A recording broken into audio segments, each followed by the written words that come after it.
গম হইতো এখন ভুট্টা হয়, অথচ ভুট্টার এই খাবারটা কোথায় চলে যায়? পোল্ট্রি সেক্টরে যায়, তাই না? সরকার বলতেছে হ্যাঁ পোল্ট্রি সেক্টরে যাক, ভুট্টাও যাক, সমস্যা নাই, কিন্তু এই যে গম যে আমাদের আমদানি করা লাগতেছে, এত টাকা চলে যাচ্ছে, এটা তো আমরা তো এই গম তো আমাদের দেশের একটা ফসল ছিল, এটা কেন হারাই যাচ্ছে? আমরা চাইতেছি যে এই ফসলগুলো আবার এই প্রজেক্টের মাধ্যমে, এই প্রকল্পের মাধ্যমে আবার নতুন ভাবে শুরু হোক। আরেকটা হচ্ছে যে নরসিংদী সবজির জন্য নাম করা, তাই না?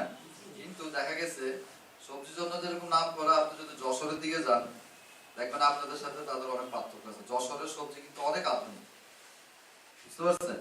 অনেক আগাম সবজি আছে তাদের, এবং মার্কেট দখল করে রাখছে বলা চলে, যশোর, মেহেরপুর, কুষ্টিয়া, চুয়াডাঙ্গা।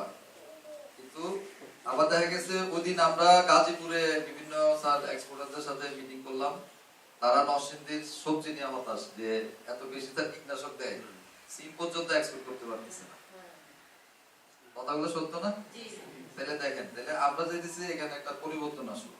আপনারা কীটনাশক দিবেন, সবই দিবেন, কিন্তু সেটা অনুমোদিত মাত্রায়, এবং আপনার অন্তত 21 দিন পর্যন্ত যে কীটনাশক দেওয়ার পর যাতে অন্তত 21 দিন আপনি হারভেস্ট না করেন, এই জাতীয়। তাহলে আমরা এই আধুনিক কৃষির দিকে আমরা একটু যাইতে চাইতেছি, যে জৈব বালাইনাশক ব্যবহার করব। আর পাশাপাশি যে সমস্ত সবজি বা আপনার এই যে যেমন আপনাকে ক্যাপসিকামের কথা বললাম, খুবই সুন্দর হয়েছে।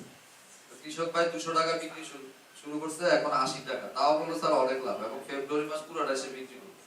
আমরা হিসাব করে দেখলাম যে সে এখন অন্তত 2.5 লাখ টাকা সে বিক্রি করতে পারবে, তার খরচ হয়েছে 35,000 টাকা। আমরা চাইতেছি এই জাতীয় বিষয়গুলো।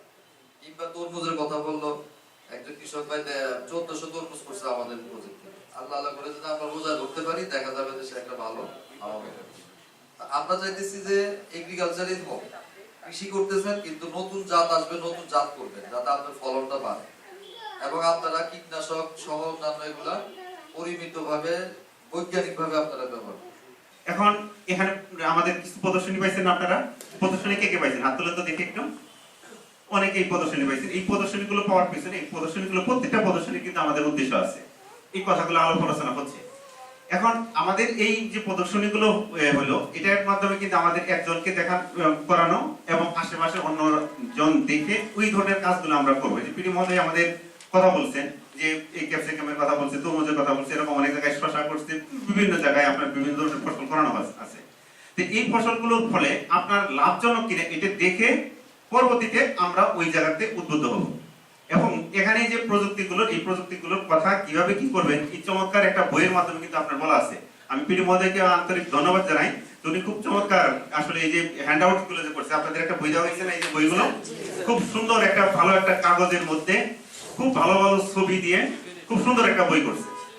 এখানে কিন্তু অনেকগুলো তথ্য আছে, দেখবেন যে এরকম 3টা বই, 3 ধরনের বই আপনার করা আছে। এই বইগুলো হয়তো আজকে একটা আপনি পাইছেন, আরেকজন হয়তো আরেকদিন আরেক ধরনের পাবে, কিন্তু এখানে অনেকগুলো তথ্য আছে। যদি তথ্যগুলো আপনারা নিজেরা কি করেন, অনুসরণ করেন, দেখবেন যে আমরা কৃষি উন্নয়নের জন্য যে প্রয়োজনীয় যে তথ্যগুলো আমরা এখান থেকে কিন্তু পাবো।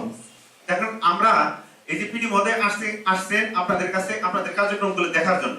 ফার্মাররা হচ্ছে এডুকেটেড, মোটামুটি অন্য যে কোনো ডিস্ট্রিক্টের ফার্মারের চাইতে। তারপর ট্রেডাররা এখানে ডাইরেক্টলি কাজ করেন। তো স্বাভাবিকভাবেই দেখা যাচ্ছে যে নরসিংদী আলাদা করেছিল, আর যখন এই প্রজেক্টের কাজকর্ম শুরু হলো আমার কাছে মনে হলো যে সেখানে আরো কিছু, এটাকে কি বলে, আমাকে বললো না যে দুর্বার গতিতে আগানো, দুর্বার গতিতে এগিয়ে যাওয়ার কিছু জিনিস পেলো, কিছু উপকরণ পেলো। তো এই কারণে আমি ধন্যবাদ জানাচ্ছি ঢাকা অঞ্চলের যে পিডি আজকে আমাদের সঙ্গে আছেন, আমার ব্যাচমেট কায়ুব।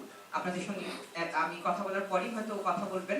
সরিষা আমরা সবগুলোই স্যার মেগা ভ্যারাইটি, এবং যেগুলো স্যার একদম লেটেস্ট ভ্যারাইটি স্যার সেগুলো আমরা দিয়েছি স্যার। আপনি অলরেডি 108 বীজ তোলা স্যার দেখেছেন আমাদের এখানে, এবং আমি যেগুলো বীজ দিয়েছি সবগুলোই স্যার 100 উপরে জাত, এবং ওগুলো সবগুলোই উচ্চ ফলনশীল।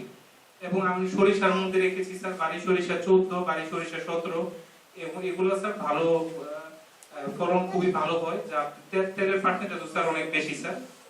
হ্যাঁ, ওনারা অনেক কষ্ট করে স্যার এই তীব্র শীতের মধ্যে স্যার এসেছে, এবং দীর্ঘ সময় আমাদের